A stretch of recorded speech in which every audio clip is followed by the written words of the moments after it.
नमस्कार दोस्तों, आप सभी का स्वागत है इस वीडियो में। चाणक्य ने लिखा है कि पड़ोसी स्वाभाविक शत्रु होता है।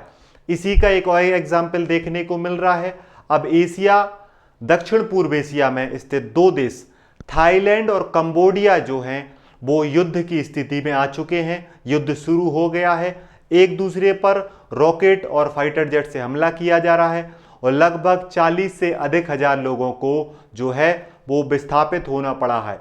एक बड़े युद्ध की ओर बढ़ रहे हैं थाईलैंड और कंबोडिया, ऐसा लगता है। जानते हैं कि 118 वर्ष पुराना सीमा विवाद क्या है, वो 1000 वर्ष पुराना मंदिर क्या है जिसको लेकर ये दोनों देश लड़ रहे हैं, जो चर्चा का विषय है, जो सीमा विवाद का विषय है। आइए शुरू करते हैं। थाईलैंड और कंबोडिया का सीमा संघर्ष जो है, अब आप इन फुटेजेस में देख रहे हैं, युद्ध की स्थिति में आ चुका है। आर्मी जो है एक दूसरे की आर्मी हमला कर रही है, रॉकेट का इस्तेमाल कर रही है, फाइटर जेट्स का इस्तेमाल कर रही है। देखिए हुआ क्या है कि ड्रोन से हमला किया गया है। थाईलैंड ने कहा कि कंबोडिया ने विवादित इलाके में ड्रोन की निगरानी करी। बारूद सुरंग, थाईलैंड ने यह भी कहा कि कंबोडिया ने उस क्षेत्र में बारूद बिछाई है।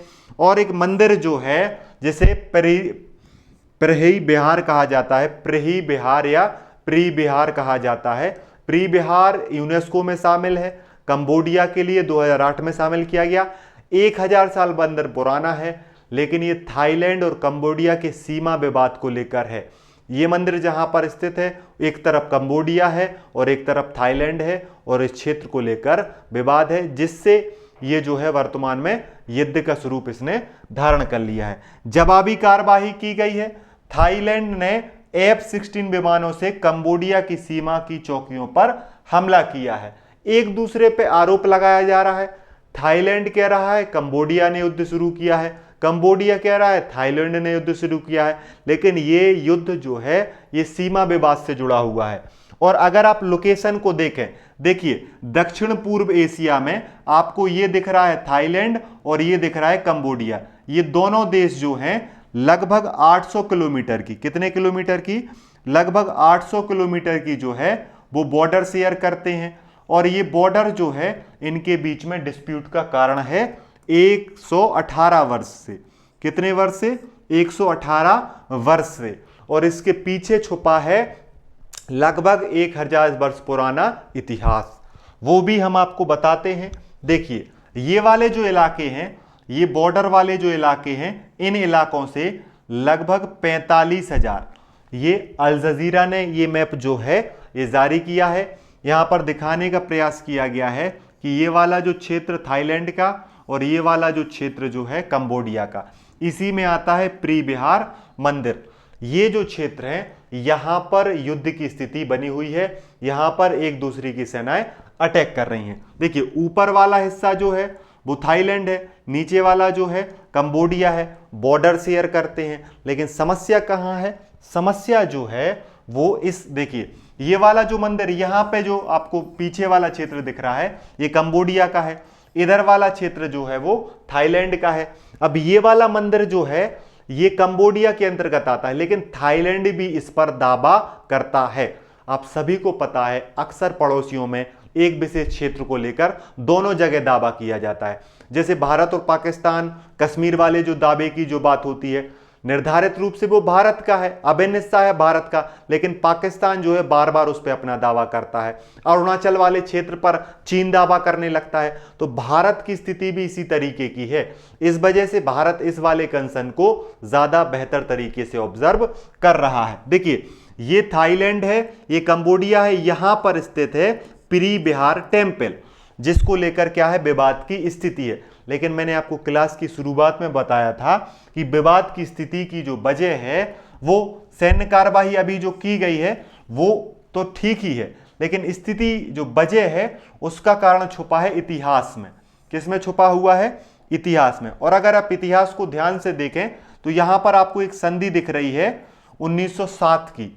फ्रांसीसी औपनिवेशिक काल में फ्रांस और सियाम वंश जो है या सियाम नेतृत्व जो है थाईलैंड के बीच सीमा विवाद को लेकर एक संधि की गई थी। तो फ्रांस जो औपनिवेशिक शासन के रूप में थाईलैंड और कंबोडिया वाले क्षेत्र को नियंत्रित कर रहा था, खासतौर पे कंबोडिया वाले क्षेत्र को। तो कंबोडिया की तरफ से फ्रांस ने संधि करी थी, लेकिन फ्रांस तो आजाद करके चला गया, जैसे हमें ब्रिटेन फंसा के चला गया, चाहे वो मैकमोहन रेखा हो, चाहे वो रेड क्लिफ रेखा हो। इसी प्रकार पे 1907 की जो कंबोडिया और थाईलैंड की संधि है, एक्चुअली में वो फ्रांस और थाईलैंड की संधि थी। वहां पर चीजों को क्या किया गया, बॉर्डर डिसाइड किया गया, जिन्हें दोनों देश मानने से इंकार करते हैं और दोनों देश एक दूसरे के क्षेत्र पर दावा करते हैं, जिसमें बीच बीच में विवाद होता रहता है और ये विवाद 118 वर्ष पुराना हो गया है। लेकिन इन मंदिरों का निर्माण करवाया गया था, एक वंश था खामेर वंश। ये कौन सा वंश था? देखिए, ये खामेर साम्राज्य जो है ये दोनों देशों में फैला हुआ था, ये थाईलैंड में भी फैला हुआ था, कंबोडिया में फैला हुआ था। तो इसके जो अवशेष हैं, इसके द्वारा जो मंदिर बनाए गए हैं, इसके द्वारा जो स्थापत्य बनाई गई है, उस पर दोनों देश दावा करते हैं। इस वजह से डिस्प्यूट हो जाता है। एक राजवंश के क्षेत्र को लेकर, राजवंश के मंदिरों को लेकर जो सीमा तय की गई है उस पर दोनों लोग सहमत नहीं है, और जो 1907 की संधि है उस पर दोनों सहमत नहीं है। तो कोई कहता है ये मंदिर हमारे अंदर आता है, कोई कहता है ये हमारे अंदर आता है। इसी को लेकर ये लड़ गए। और लड़ाई कैसे हुई? थाईलैंड ने फाइटर जेट F-16 को उतार दिया, रॉकेट से हमला किया गया, सैनिकों की तैनाती बढ़ा दी गई, एक दोनों देशों ने राजदूतों को वापस बुला लिया, किसी ने ऊर्जा पर रोक लगा दी, किसी ने टीवी फिल्मों पर प्रतिबंध लगा दिया। तो कंबोडिया और थाईलैंड जो हैं ऐतिहासिक रूप से लड़ाई कर रहे हैं, ऐतिहासिक रूप से जो संधि की गई थी उसको स्वीकार नहीं कर रहे हैं, और एक दूसरे के लिए शान के चक्कर में जनता को क्या कर रहे हैं, युद्ध की ओर धकेल दिया है। देखिए, बहुत सारे कंसर्न जो है इतिहास में छुपे होते हैं, इनको शांति से सुलझाने की जो है वो जरूरत होती है। अब हम देखें, आपके मन में आएगा सर अगर दोनों देशों का कंपैरिजन करा जाए तो देखिए, थाईलैंड की राजधानी क्या है? बैंकॉक। कंबोडिया की राजधानी क्या है? नामपे। दोनों संवैधानिक राजतंत्र, संसदीय लोकतंत्र है। थाईलैंड बड़ा देश है। थाईलैंड क्या है? जनसंख्या में भी थाईलैंड बड़ा है, टेक्नोलॉजी में भी थाईलैंड बड़ा है, और अगर देखा जाए तो सेना के मामले में भी थाईलैंड बड़ा है। और थाईलैंड जो है, दोनों देश लेकिन बौद्ध धर्म को फॉलो करते हैं, दोनों देश बौद्ध धर्म को फॉलो करते हैं, दोनों देश जो हैं वो आसियान में भी शामिल हैं।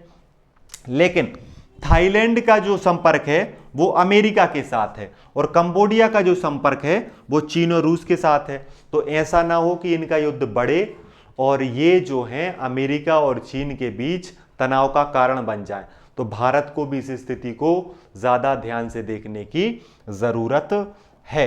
अगर देखें, भारत की रणनीति होगी, भारत डिप्लोमेसी का प्रयोग करेगा, युद्ध में हस्तक्षेप नहीं करेगा, लेकिन शांति वार्ता और संवाद का समर्थन करेगा। भारत कोशिश करेगा कि देखो, थाईलैंड के साथ हमारे जो रिलेशन है हम उनको रखेंगे, कंबोडिया के साथ जो हमारे रिलेशन है हम उनको रखेंगे, लेकिन आसियान संवाद को, शांति वार्ता को भारत हमेशा स्टैंड लेता है। भारत व्यापारिक संतुलन बनाएगा, सप्लाई चेन के विकल्पों को प्रस्तुत करेगा, और भारत पूरी कोशिश करेगा कि बौद्ध विरासत और हिंदू विरासत जो है थाईलैंड के साथ और कंबोडिया के साथ सकारात्मक ही रहे। हम एक पक्ष को लेकर दूसरे पक्ष को नकारात्मक नहीं करेंगे, ये हमारा स्टैंड होगा। और साथ में भारत की भू राजनीति जो है वो चीन के प्रभाव को संतुलित करते हुए आसियान देशों के साथ गहरे संबंध बनाने पर ही रहेगा। भारत का स्टैंड क्लियर है कि जो भारत के फायदे का है वही किया जाए। तो आगे इस युद्ध में जो होता है आपको बताया जाएगा। ये वीडियो आपको कैसा लगा कमेंट करके जरूर बताएं। इस वीडियो में इतना ही, धन्यवाद।